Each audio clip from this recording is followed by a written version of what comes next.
Welcome back to the deep dive. Good to be back at. So, I think it's pretty obvious to anyone listening that for the past few years, we've all been caught in this mix of incredible hype and, frankly, some genuine anxiety about technology. It's everywhere. Every headline feels like it's screaming that we are right on the cusp of artificial general intelligence AGI, that the AI singularity is coming. And that human intelligence is about to become obsolete. Exactly. It's this high-stakes drama. The machines are coming, and they're coming for our jobs, our creativity, everything. And that specific narrative, the one that's all about replacement, is exactly what we're going to tear down today. We've been doing a deep dive into some material from Dr. Jiajie Zhang. He's a dean and professor at UTHealth Houston. Right. And he comes at this whole topic from a really fascinating, critical historical perspective. And that perspective is so important here. I mean, Dr. Zhang didn't just read about the history of this stuff. He lived it. He really did. He was actually there at UCSD in the 1980s and witnessed the development of backpropagation. Which is, arguably the most important, most fundamental algorithm in all of deep learning. He saw the seed being planted. Wow. Exactly. So he has this incredible context to see the entire arc from the basic math to the massive LLMs we have today. And his core thesis, it's really clear and it's challenging. He says, AI supremacy is a myth, but the AI revolution is real. Okay, I like that. So our mission today is to unpack why focusing on replacement is, in his words, a profound misinterpretation of how we relate to technology, and to really get a grip on the true nature of the AI revolution that's happening right now. Let's do it. Let's start with that first part then, the myth of supremacy. Dr. Zhang builds his whole argument by classifying AI not as a rival, but as something called a cognitive artifact. For anyone who isn't, deep in cognitive science, what does that actually mean? A cognitive artifact is fundamentally a tool. It's something humans create to help us think, to extend, or maybe a better word is augment our own cognition. So it's an external aid. It's an external mechanism that helps our internal brain power. And Dr. Zhang's experience with backpropagation is key here. How so? Because backpropagation is the engine. It's what allows a neural network to learn, to make all those connections that let it generate text or images. He saw the mathematical birth of that mechanism. So to him, it's an incredibly powerful mechanism, but it's still just that, a mechanism built by people. So if we follow that logic, this idea of externalizing how we think, that's not new at all. It goes way, way back. Oh, absolutely. The source is great on this. It reminds us we've been using artifacts since, well, forever. Think about the most primitive examples, like early humans using a pile of stones to count. An external representation of a number. Exactly. Or, more complex things like the abacus or the slide rule, which engineers depended on for decades. Even language itself or math. These are cognitive artifacts. They let us structure and share ideas that would be impossible to just hold in our heads. Okay, but now we have large language models. I mean, they can write code, they can summarize a 1,000-page report, generate a photo that looks real. How do we square the sheer creative feeling of an LLM with something as simple as a slide rule or a rock? And that is the critical point. The function isn't fundamentally different. It's still an external aid for processing information, but the degree of augmentation has just exploded. It's a seismic shift in scale. Sure. An LLM, which is powered by the descendants of that backpropagation algorithm, it works with all kinds of data, and it can perform these generative tasks that, they just exponentially amplify what one person can do. They're just the most powerful cognitive artifacts we've ever built. So they're extensions, not replacements. They're extensions of our capabilities, not replacements for our core biological brain. And this brings up a core paradox that Dr. Zhang points out. Mm-hmm. The actual cognitive capacity of our biological brain, our wetware, if you want to call it that, has been pretty much unchanged for thousands of years. Right. Same basic hardware. But the external tech, the data, it's all accelerating like crazy. So if the tool keeps getting exponentially smarter, while the person using it stays the same, doesn't the tool eventually just take over? That's the logical leap that so many people are making. But it misses what he calls the convergence point. Dr. Zhang argues that the technology doesn't supersede us, it amplifies us. So the intelligence isn't in the machine. Well, it's not only in the machine, and it's not only in our brain. It's in the interaction between the two. The AI's power is applied to goals that we direct. The source really hammers this point home. AI is deeply, deeply dependent on human guidance and input to set the context, to frame the problem, and to even define what good looks like. Its power serves our intention. Precisely. This completely reframes the discussion then. It's not a competition, it's a system. So let's get into this concept of distributed intelligence, because this seems to be where he really makes his case against that whole singularity story. It is. Distributed intelligence is the idea that what we call human cognition, it's actually a synergistic byproduct. It's the result of our biological brain working with its cognitive artifacts. Okay. They work together to achieve things that neither one could do on its own. The whole is just so much greater than the sum of its parts. I get the synergy idea, but let me just push back a bit on the dependency part. You say AI depends on human guidance. But what happens when these advanced systems start generating their own training data or optimizing their own code? Doesn't that start to cut the human out of the loop?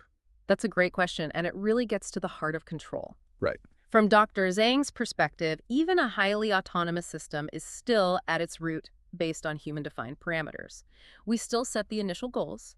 We define what it's optimizing for. We're the ones who evaluate the output based on human values and what's useful to us. So even if it's teaching itself? Even if it's generating its own data internally, the purpose of that work, the direction it's heading in, is still fundamentally tied to the biological intelligence that kicked off the process. I see. So to be afraid that AI is just going to eclipse the very brains that designed it misunderstands this fundamental relationship. The path forward is collaboration. It's mutual enhancement, not a race. Okay, so the myth of supremacy is, well, a myth. But the reality is still massive. Let's shift to that second part. The reality of the revolution, this cognitive sea change. How big a deal is this historically? To really get the scale, you have to look at the two huge transformations that came before. First, you had the agricultural revolution. Right, farming. Which had a biologic focus. It was all about freeing humanity from food scarcity, raising crops, domesticating animals. It totally changed how and where people lived. And then much, much later, you get the Industrial Revolution, which was all about the physical world. Exactly, freeing us from back-breaking physical labor with machines, the steam engine, factories, mass production. It changed how we worked. So following that pattern, the AI revolution is fundamentally cognitive. It is. Its focus is cognitive. It's about liberating us from certain types of, high-volume cognitive labor. Think of all the hours people spend summarizing reports, or combing through legal documents, or running endless simulations. That is the new domain of liberation. We all know how the steam engine redefined physical power. So how is this cognitive automation changing knowledge work right now? Can you give some specific examples? Oh, for sure. Look at scientific discovery. A researcher in biology can now have an LLM summarize every single paper published on some niche protein in the last 10 years. Wow, in minutes. In minutes. And it might spot trends a human team would completely miss. Or in finance, AI can model incredibly complex market scenarios almost instantly.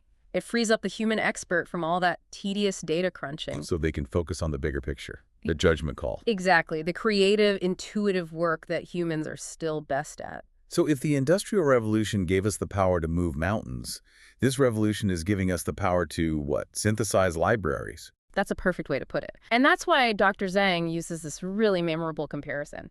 He says that today we are at the James Watt moment for cognition. The steam engine moment. The steam engine moment. Just as Watt's engine became this universal source of power that drove the entire industrial age, this convergence of huge computing power, new algorithms, and massive data is becoming a universal power source for our thought processes. It's changing how we reason, how we solve problems, how we make decisions. Everywhere. That is a staggering thought. The impact of that moment is huge. But, okay, even with this incredible processing power that obviously outstrips us, we have to talk about the limits. What does the source say AI can't do? It's the intrinsic human qualities. AI simply cannot encompass the profundity of human thought or the breadth of human understanding. What does that mean in practice? It means it lacks real contextual wisdom. It doesn't have intuition or the subjective lived experience that really informs true creativity. AI is a master of computational logic and finding patterns in data. Human thought has layers of intent, history, emotion. That's just not in its wheelhouse right now. So, if the AI is this incredibly powerful partner in our distributed system, what does that mean for us? For the biological part of the equation, what should we be prioritizing? We have to maintain a balanced, human-centric perspective. I think the biggest risk isn't that AI will take over, it's that we'll get lazy. That we'll stop exercising our own cognitive muscles. Exactly. That we'll fail to nurture our unique biological capacities. AI's role has to remain to serve and benefit humanity. We have to consciously value and cultivate the things that make the human mind special: curiosity, critical thinking, creativity, because those qualities are the origin of all these tools in the first place. They are the true engine of innovation. It sounds like we have a responsibility to keep the human component in this distributed intelligence system as sharp as possible. Absolutely. We have to foster an environment where AI supports human thinking, not where it supersedes it. If we do that, we can make sure this revolution benefits everyone. The goal is to forge a future where we, quote, walk alongside our creations, not in their shadow. That's a powerful distinction to keep in mind. So for you listening, the key takeaway from this deep dive is pretty clear. This fear of AI replacement is probably misplaced. AI isn't some separate competing mind. It's a powerful tool in a much bigger system of distributed intelligence. It's an external amplifier for your biological brain. We are living through a cognitive revolution on the scale of the industrial age, where tech is freeing us from a certain kind of intellectual heavy lifting. And this leads to a really important question for you to think about this week. Given this huge gap, the fact that our biological brain is stable while our technology is accelerating like mad, and knowing our greatest power is in this synergy, what fundamental, non-computational human quality? That profundity of thought, that deep understanding. Yes. What quality must we consciously choose to preserve and nurture to ensure the quality and the direction of this whole distributed intelligence system? What unique human part of the equation do we need to protect so we can continue to guide the machine? Something to mull over as you figure out what cognitive work you're going to delegate this week. Thanks for joining us for the deep dive.